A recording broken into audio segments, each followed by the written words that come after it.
Alrighty, what is going on? Happy Friday. We're in for push here at Derrimut, the incline dumbbell session. So I know I've taken this through a prior rotation a couple of weeks back, but we're in for push again. So I'm going to take you through how a pro natural bodybuilder trains push in the off season to get fucking huge. And I'll also talk to you through sort of how I approach my logbook, my progressions, and all of that jazz.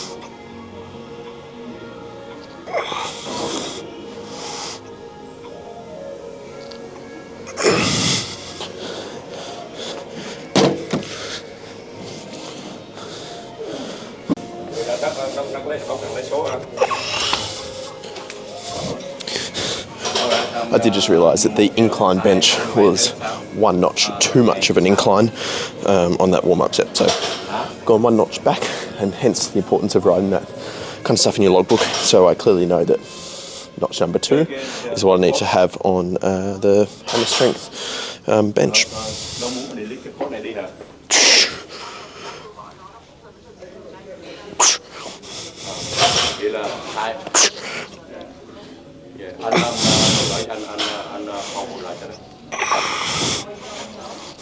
Anh 7 tay 11 giờ, anh 7 tay. Anh 7 tay. Anh 7 tay giáo. I'll tend to work backwards in terms of my warm-up sets and what that's going to look like. So if I know that my top set, what that's going to be, so I'm projecting the 50 kilo dumbbells, which I'll talk about after. I sort of walk backwards from there. I think my final warm-up will be the 42s, 35s, 27 halves, and 17 halves will be the first set. So I've done the 17 halves, I've done the 27 halves, and now I'll do the 35s just for a couple reps, see how this feels, how this moves, and then we'll take it from there. And I almost feel on presses, anything over about 30 kilos for me is where I need wrist wraps, just from a stability in the wrist perspective. So it's always a good thing to have in the back of your mind as to when you sort of need to strap up, and the same applies for pulling movements and when you need to pop straps on.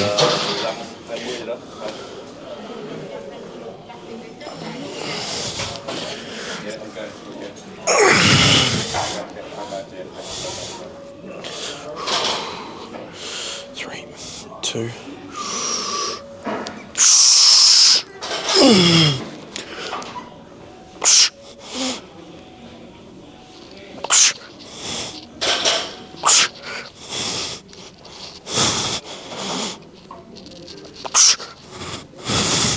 Okay, we'll do one more warm-up, and then I'll catch you for the top set. So the last couple of rotations of this session have been at Deltoid in the city. I use the metal dumbbells, where I use the 47 halves. I got 8 and then 9, respectively. So last rotation, 47 halves for 9. I do find those actually easier than metal dumbbells, funnily enough. But anyway, last time I was at this rotation, call it 3 weeks ago, maybe 4 weeks ago. Anyway, I did the 47 halves here for 7. Hence why we want to touch the 50s. You actually don't have the 50s at Deltoid in the city with the metal dumbbells, so you've got to jump to the 52 and a half. So you've got to really be sure that the 47 and a halves are moving before you can make that jump. So with that being said, I'm wanting to get sorted here, touch the 50s, see how it feels. Don't have any expectations per se. I'd love to touch 6 confidently. 7 would be a win. So we'll get a bit of chalk on the hands. It is also bloody cold this morning. It was 3 degrees this morning. It's probably come up a little bit, but it's still a little bit chilly. Imagine if I was prepping now. Jeez, I'd be freezing me balls off. Anyway, let's get some tunes pumping. What are we thinking? What are we feeling? My Way by Limp Bizkit.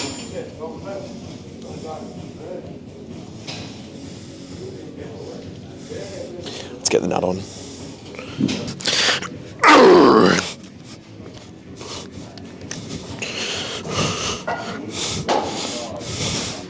Set up.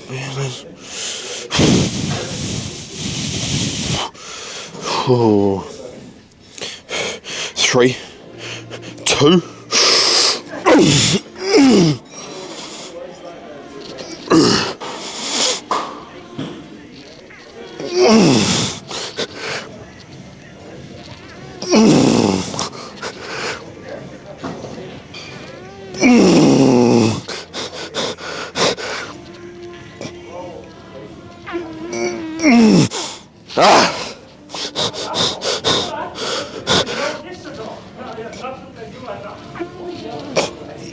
Motherfucker. Fuck. That was only 5. Went for the 6. Wasn't quite there. I think it really is just how fat these dumbbells are, unfortunately. Here's what it is. I'll take that to at least touch them. But as I said, how fat those dumbbells are, they're just a little bit harder to control, and because the weight is then distributed out a bit more compared to the metal dumbbells, which are a bit more condensed. Hey ho, we crack on. 50s for 5. I'll take that. On the dumbbell press, incline dumbbell press, has been my elbow positioning. You notice there, and probably obviously filmed that last set on the side, is that far too often people come out with a bit of a pronated grip and have really wide set path like this. And you think about that positioning and how compromised that can put not only your shoulder, your chest, your wrist, elbows, etc. I often had elbow niggles, shoulder niggles as a result of dumbbell pressing heavy like that. Whereas if you're cocking your wrists, cocking your elbows, should I say, and bring them in, keeping them tight next to your body, and having sort of a semi-neutral position, so have your wrists at about 45 degrees, it puts you in a much better position. And a few clients that I've helped refine the execution on that, they've said, yeah, I'm feeling my chest so much more. And that's a big one, is being able to get yourself in that position as opposed to out wide like this. Game changer. At the end of prep, my top set was the 37 halves. Now, my back off is the 42 and a halves. Pretty wild. Now my back off is 5 kilos of my previous top set in prep, but obviously body weight, vastly different. Leverages, vastly different. I'd go as far as say my leverages and strength on a press is the best it's felt post-prep, which you would expect. So 42 and a halves, back off.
Oh, yep. It was a solid 10 reps. Anyway, 10 reps, that was good. And trying to make it as challenging as possible. Chest is pretty pumped from that, but let me catch my breath, and then I'll talk about pump versus feel versus doing the movement. I was on Lawrence Grieve, aka General Muscles podcast earlier in the week, which is going to be released next week, but would have been out weeks ago when this is released. But anyway, we're speaking about the feel of a muscle versus executing it and the pump, etc. And you actually need to feel a pump during a movement. So for example, chest movements. When I'm in the movement of that incline dumbbell press, it's not as if I'm like, oh yeah, get to the top and stretch and squeeze like a pec fly that you would otherwise do. But after the set's done, it's like, oh, I had that aching feeling into deep in the muscle, knowing that it's been worked. And I almost put it and frame it to my clients, particularly on compounds like a hip hinge or something, is that per se you don't have to necessarily feel it in the movement, but as long as you're executing it within the confinements of the execution parameters that we're wanting, you're going to yield the outcome and the hypertrophy response that we want. So, you know, it's that happy medium in terms of, you know, feeling it within the muscle, depending on the exercise, and just getting after it and keeping your execution solid. But anyway, enough of that. Let's get onto the shoulder press. Light fitness, plate load.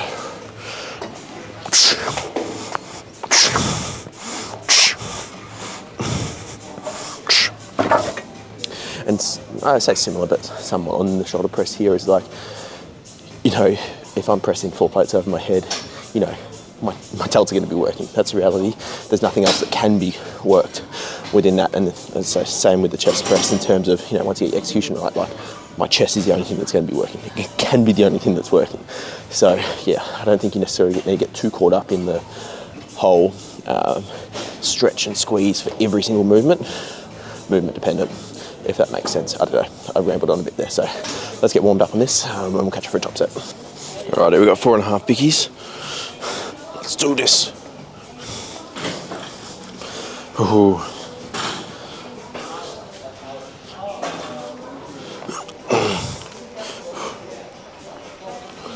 Three, two.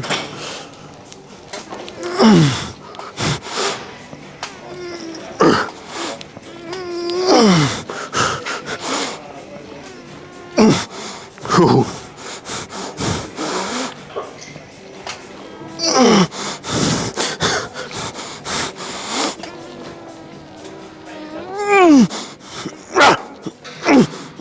Yeah, motherfucker. Unfortunately, that left wrist strap came undone. A bit of a grinder, but 4.5 for 6. I'll take that. Relatively still newish movement for me. I think last rotation I did 4.25 for 8. So I'd have an extra, what's that, 10 kilos total, 5 kilos per side jump. Get 6 reps, I'll take that. So we'll work up this loading and rep range and see how we go. This is why it's important to check your logbook. I actually did 4 plates plus 2.5 last time. This time it was 4 plates plus 10. So that's a 15 kilo addition. Silly, probably silly. Probably should have gone up to 4.25, but still able to get 6 reps. It was a bit of a grinder in that sense, but you know, we live and learn. You wouldn't know if you didn't touch that load. So anyway, I'll do it back off with 3.5, 3.25. No, 3 and 3, 3.75. Yeah, I think we'll do 3.75 for a back off.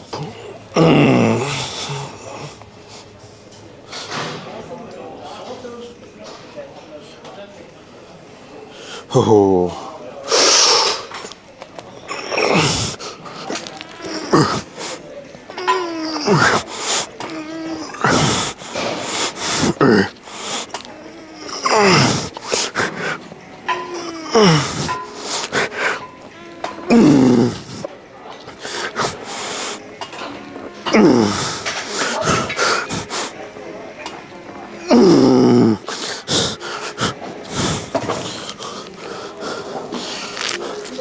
I reckon if I attempted that 10th rep, would have been a grinder, if not, probably not there. So I reckon I'll take that 9 reps, given that last rotation was 3.5 for 10, so up 5 per side. You get 9 reps, it's good.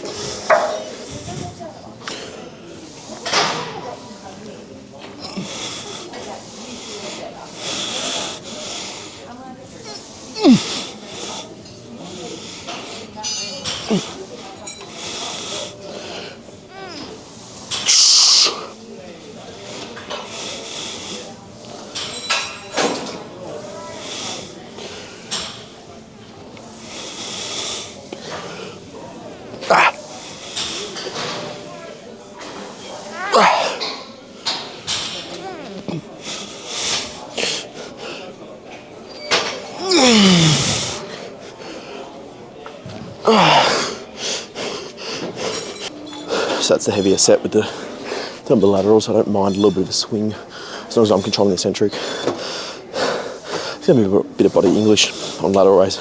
That's 7 and a halves. We'll do a second set with the 12 and a halves with a drop set incorporated, just for a bit of a, you know, added failure point within there. But I won't bother filming that because that'll be a long set. I think the chest bias dip almost contribute to a lot of my chest development over the past few years. Whether it's been this Life Fitness one or whether it's been the Cybex dip in the city. I just, yeah, the stretch you're able to get in your chest is mega. Like, I'm a big advocate for it. So you think about it, if you're leant over in torso, and you get that big nice stretch, like you do in a fly, but you're able to load it a hell of a lot more, put a hell of a lot more force through it. Of course you're going to engage your triceps a little bit. You're going to get some delt in there as well. But, you know, the stretch that I get in my chest, and I reckon that's why my chest seems to have developed quite well across in terms of like the width in the chest, because I'm able to stretch it in this dip. Maybe it's just still bro science and yada yada. I'm talking shit here, but anyway, let's go 3.25.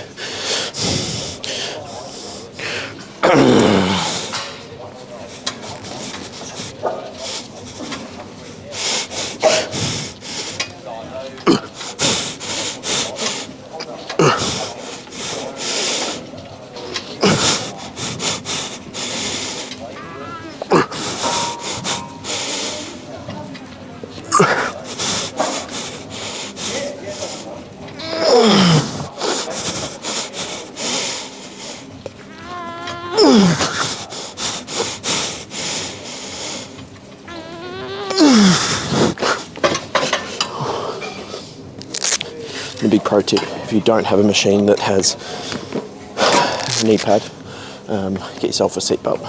Stay nice and locked in, because that's without doubt one of the biggest limiting factors, is being able to stay locked in.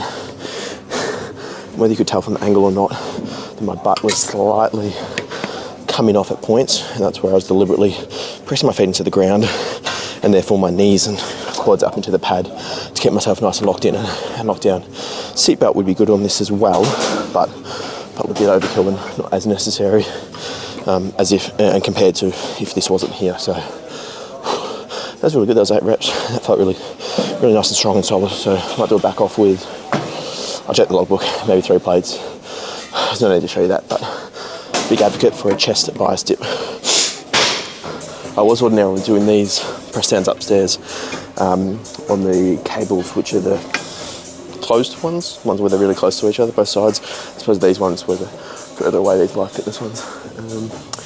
But anyway, that's because the music is too loud up there, and I don't know, I decided I wanted to do it down here. So here we are.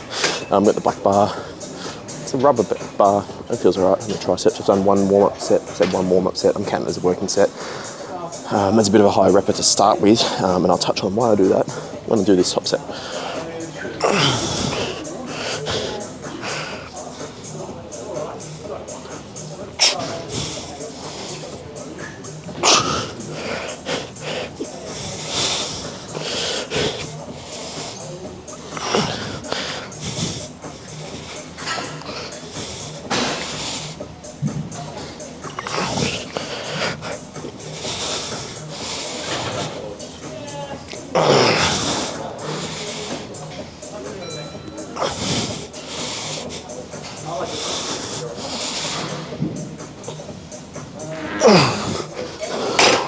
Compound movements, I'll do top set, back off set, and I'll have obviously the top set being lower rep range, let's say 6 to 8, 6 to 9, and then the back off, 10 plus, 10 to 12, or whatever you want to call it. So that's when I do 2 sets. But on isolations, the methodology that I tend to like is to do a higher rep set, 15 to 20, followed by 2 heavier sets, let's say 8 to 10, 8 to 12. So what that looked like for me on the press down is I did a high rep set of 15 first, then I went heavier and did a 12 repper. And I'll probably do that same weight again for the second set in that 8 to 10 rep range, depending on how that goes. So the rationale there for that difference in terms of having the high rep set first per se is when I'm doing 3 sets, particularly on isolations. That's generally when I program this, is to avoid having to do numerous amounts of warm-ups. And if you're going to go straight into like a heavy set of 8 on a an isolation, like a dumbbell curl or like a press down or something like that, that can be quite taxing, challenging on your joints, and brutal on your joints. Whereas if you do a bit of a warm up in 15, 20, get yourself, you know, a bit pumped in your triceps, lubes up the elbows, things like that. I find it's a good methodology to ensure that you don't hurt yourself and you get a good connection with your triceps. So it's almost like a build up the connection, that kind of thing. Again, I don't know if I'm making sense today, but you know, I'm going to keep rambling and get on with it. So I'll do another set here and then we will get on with the next movement, whatever that may be. You'll find out in a sec. Also preferring to do the cuff laterals lying on the ground as opposed to a bench, which I have to do up there because it's the polished concrete up there. And I can't be lying on the ground there, so I can do it here.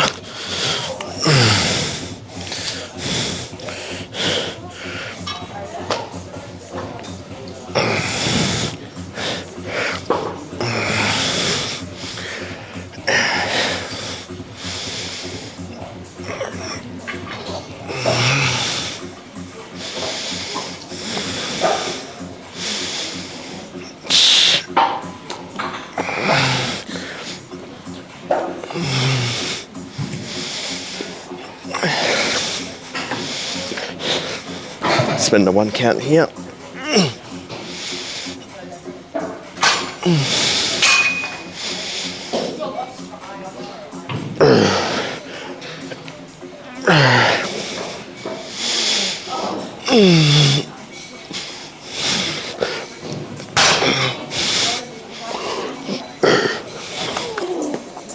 So almost exactly what I was just saying before this in terms of that was 20 reps. So I'll go up in load for the next 2.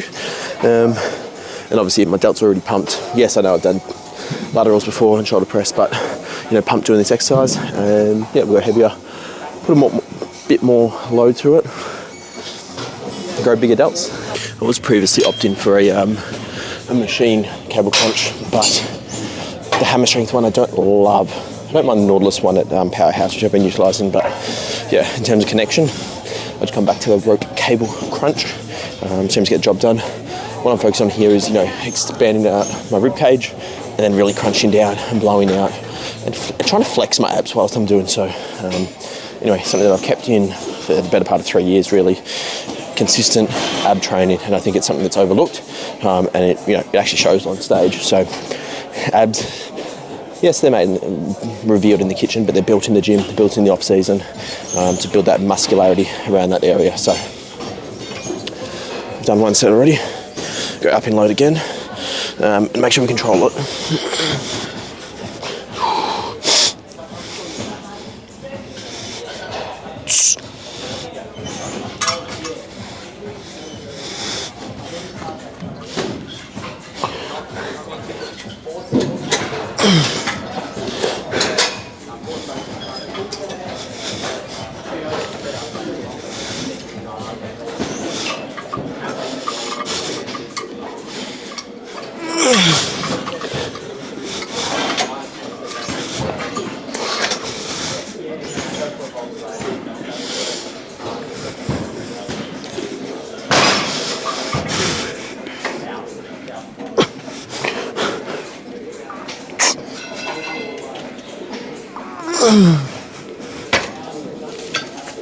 Also, another reason why I'm opting to do my stuff down here on the cables is because I like to actually be just situated right in front of the mirror, but I like to actually look at myself in the mirror when I'm doing this single arm overhead extension, purely because it helps me from an alignment perspective. Yeah, when I'm not, it sort of throws me off a little bit. I'm always conscious because historically I've had a shoulder reconstruction, so anything that's overhead, I'm slightly conscious of the way that I set up, so it seems to help.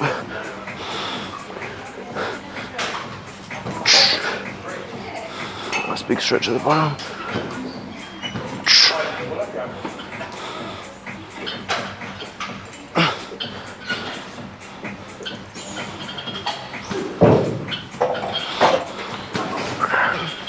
Then stretching that bicep. Stretching, contracting.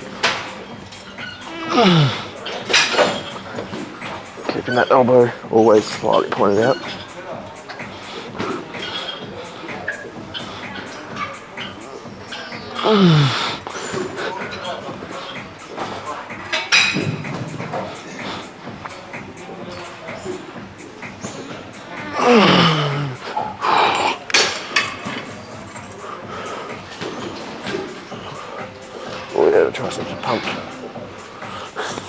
none of that.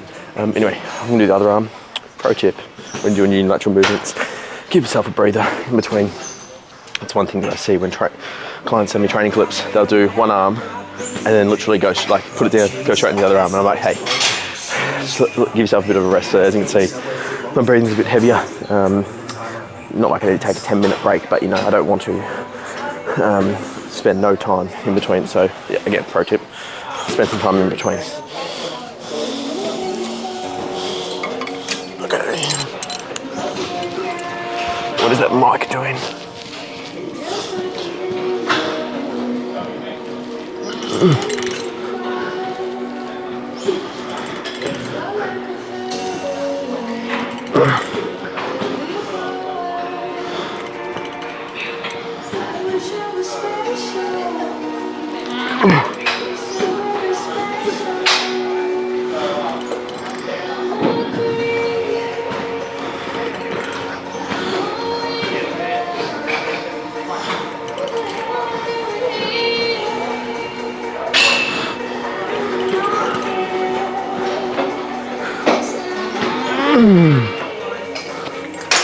Done and dusted inside 80 minutes, which is awesome. You know, who knows, historically I've probably been doing sessions which would take me, I don't know, 2 hours plus, particularly leg sessions. Push sessions I generally have done in decent time, and so 80 minutes, pretty good going. And that's what I do at the minute, you know, no fucking around. It's not like I'm here chit chatting to people, not like I'm taking stupid rest periods in between sets or anything like that. I'm in to get the job done, and the job is to train the fucking house down, and get out of here and get home to Finley and Olivia. So that's my priority at this stage. Obviously, whilst I'm in here, I'm going to get after it, but you know, I'm not going to spend excessive time. You know, I was able to do my session, progress on all my lifts for the most part. You know, incline dumbbell press, shoulder press, dip. I actually went up in load in all three of those, so the main three meat and potatoes of the session, and was able to film this whole session for the YouTube. Chatted a little bit.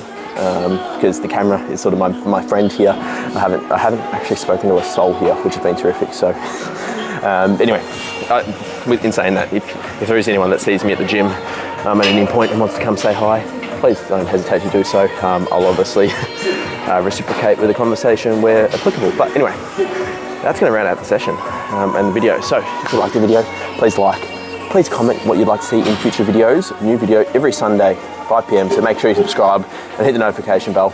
Until next time, I'll see you in the next video.